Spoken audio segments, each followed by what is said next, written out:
మేము పాతరుద్రం polytechnic college Kataram నుంచి వచ్చినాము ఇక్కడ కలెక్టర్ ఆఫీస్ దగ్గరికి. మేము స్టూడెంట్స్ 16 మంది వచ్చినాము.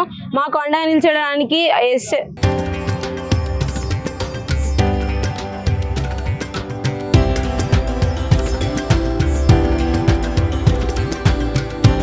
తరతరాలుగా తరగని స్వర్ణ బంధాలు మన మానేపల్లి జ్యువెలర్స్.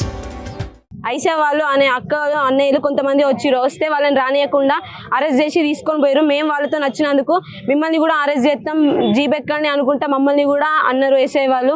మేము మొన్న కలెక్టర్ ఆఫీస్ దగ్గరికి వచ్చి అక్కడ ధర్నా చేస్తే ఆ రోజు ఫామ్ ఇచ్చినప్పుడు కూడా దాన్ని ఇంకా ఏం చేస్తలేరు. ఇప్పుడు వివేక్ సార్ వచ్చేసి మేము మీకు ఈ సెట్ ఉంటుంది, బీటెక్కి పోతారు మీరు అని అంటారు. అట్లా అంటే మాకు ఎట్లా అన్నట్టు డిప్లొమా అయిపోయిన తర్వాత 2 years వర్క్ చేసి తర్వాత మేము బీటెక్కి వెళ్తామా, లేకపోతే డిప్లొమా తర్వాత ఈ సెట్ ఉంటుందా మేము డైరెక్ట్ బీటెక్ పోతాం? మాకు ఏది క్లారిటీ లేదు. మాకు అట్లా చెప్పడం ఎందుకు? మాకు ఒకటి ఫామ్ రాసిస్తే అయిపోద్ది కదా. మమ్మల్ని ఎందుకు ఇట్లా ఆడుకుంటారు మాతోని, మా లైఫ్తోని? మాకు ఫ్యూచర్లో మాకు ఏమి జాబ్స్ రావద్దని అనుకుంటారు అసలు మీరు?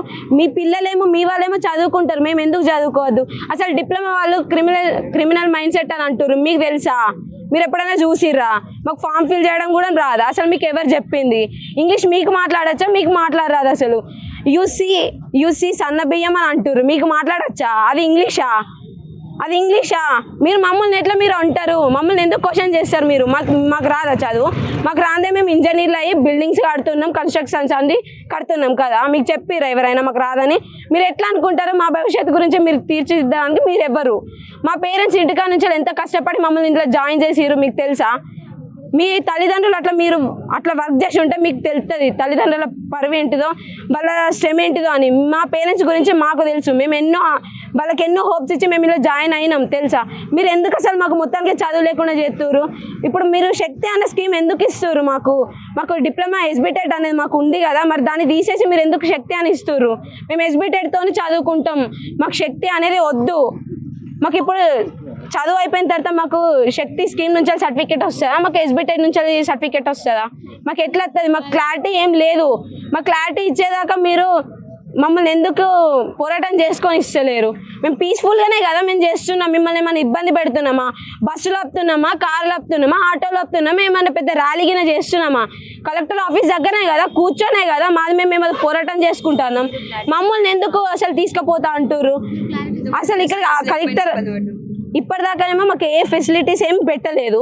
మీరు అంతగానో మాకు స్కిల్ డెవలప్ చేయాలి అని అనుకుంటే మాకు మంచి స్టాఫ్ని తీసుకొచ్చి పెట్టండి. మాకు చదువుకోవడానికి మాకు కంప్యూటర్ ల్యాబ్స్ కానీ, హాస్టల్స్ కానీ, రోడ్లు కానీ, కాలేజ్ కానీ ఏదైనా ఫెసిలిటీస్ తెచ్చి ఇవ్వండి. అంతేగాని ఇంకా కొత్త ఏదో స్కీమ్ తీసుకొచ్చి మా భవిష్యత్తుని నాశనం చెయ్యకండి.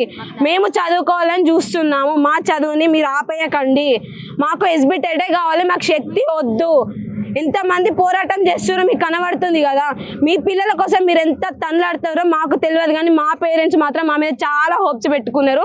మేము వాళ్ళ కోసం చదువుకోవాలి, మాకు ఇప్పుడు ఎస్బిటెటే కావాలి, శక్తి అస్సలకే వద్దు. జయశంకర్ భూపాలపల్లి జిల్లాలోని కలెక్టర్ ఆఫీసు ముందు ఎదుట నిరాహార దీక్ష చేయడానికి మేము పూనుకుంటే ఈరోజు పోలీసు యంత్రాంగం కలిసి ఈరోజు విద్యార్థులను రాకుండా ప్రజా సంఘాలను పొద్దు నుండి అరెస్టులు కార్యక్రమం చేస్తున్నారు.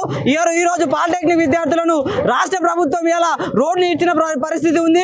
ఈరోజు శక్తి కంపెనీతో ఒప్పందం చేసుకొని జీవో 97ని తెచ్చి పిల్లల్ని రేపటి భవిష్యత్తులో లేబర్ కూలీలుగా, కార్మికులుగా, లేకపోతే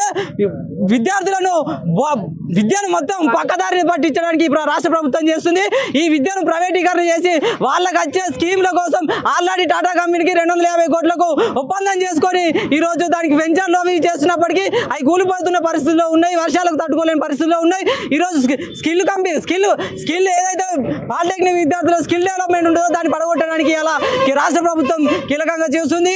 ఈ రాష్ట్ర ప్రభుత్వం ఇదే వైఖరితో కొనసాగిస్తే రానున్న రోజుల్లో పెద్ద ఎత్తున ఉద్యమాలను నిరూపిస్తాం. తెలంగాణ ఉద్యమాలు ఎలా జరిగినాయో ఈ రోజు పాలిటెక్నిక్ విద్యార్థులతోని అదే ఉద్యమాన్ని కదం తొక్కి జిల్లా వ్యాప్తంగా, రాష్ట్ర వ్యాప్తంగా కదం తొక్కి ఈ విజయాన్ని మేము సాధించుకుంటాం. ఈ రోజు రాష్ట్ర ప్రభుత్వం అనుకుంది విద్యార్థులతోని మేము చెలగాట మారుతాం, అధికారం మాకుంది, కుర్చీలు మాకున్నాయని చెప్తున్నది. ఏ కుర్చీల కోసం అయితే ఈ 10 సంవత్సరాలు కుర్చీల కోసం అయితే మీరు ఓట్లు అడిగిరో అదే కుర్చీలను గద్ద దింపి మేము రాజ్యాధికారం రావాల్సిన పరిస్థితి ఏర్పడుతుంది. వెంటనే జీవో నెంబర్ 19 రద్దు చేసి విద్యార్థుల భవిష్యత్తుకు మార్గదర్శకం చూపెట్టాలని రాష్ట్ర ప్రభుత్వాన్ని కోరుతున్నాం. లేని ఏడైనా పెద్ద ఎత్తున ఉద్యమాలు చేస్తాం.